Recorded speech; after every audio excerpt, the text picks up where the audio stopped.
शांति।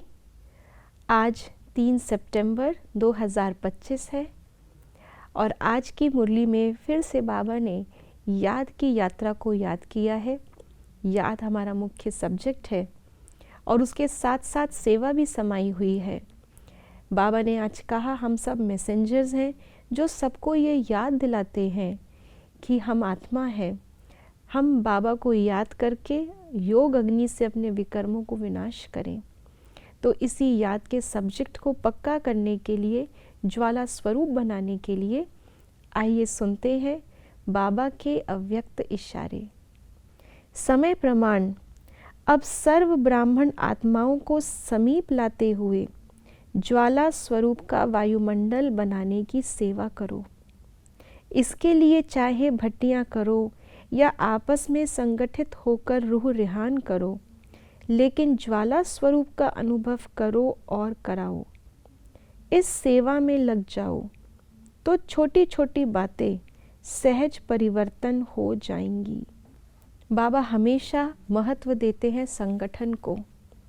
अगर आप हमारी दिनचर्या भी देखें तो बाबा का ज्ञान जो पहला सब्जेक्ट है उसके लिए भी बाबा कहते हैं संगठित रूप से मुरली सुनो, क्लास में आकर मुरली सुनो, क्योंकि उसका प्रभाव अपना है, उसकी शक्ति अपनी है। क्लास में सुनने से धारणा जो होगी वो एक अलग ही होगी।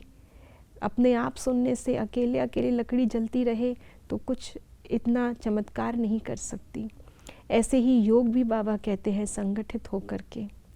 पहले तो अमृत वेला भी संगठित होकर करते थे, लेकिन इस समय वातावरण को देखते हुए बाबा कहते हैं सुबह सुबह अमृत वेला भले ही हम अपने घर में करें, लेकिन समय सब ब्राह्मणों का वही है।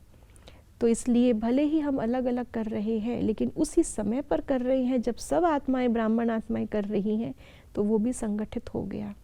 और नुमा शाम तो संगठन में ही करना है और उसी समय पर करना है।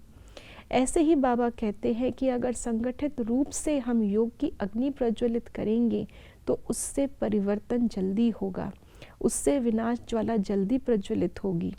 इसीलिए भक्ति मार्ग में हवन आदि सभी संगठित होकर के करते हैं।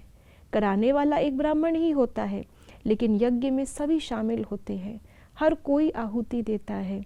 ये इस समय संगठित रूप से योग अग्नि प्रज्वलित करके फिर विनाश ज्वाला जो प्रज्वलित होती है उसका यादगार है। तो योग को संगठित रूप से करने के लिए केवल संगठन में बैठ जाना वो या उसी समय पर बैठ जाना वो काफ़ी नहीं है। बाबा कहते हैं अब हर सेंटर ऐसा कुछ अभ्यास करे जो एक ही संकल्प भी हमारा एक हो, संकल्प में भी संगठित रूप हो। अगर हम पिता के रूप से याद कर रहे हैं तो सबका अंदर वही हो। अगर हम अपनी रखने की शक्ति, समाने की शक्ति, सहन करने की शक्ति का अभ्यास कर रहे हैं तो सब वही करें। अगर हम ज्वाला स्वरूप की स्थिति का अभ्यास कर रहे हैं तो सब वही करें।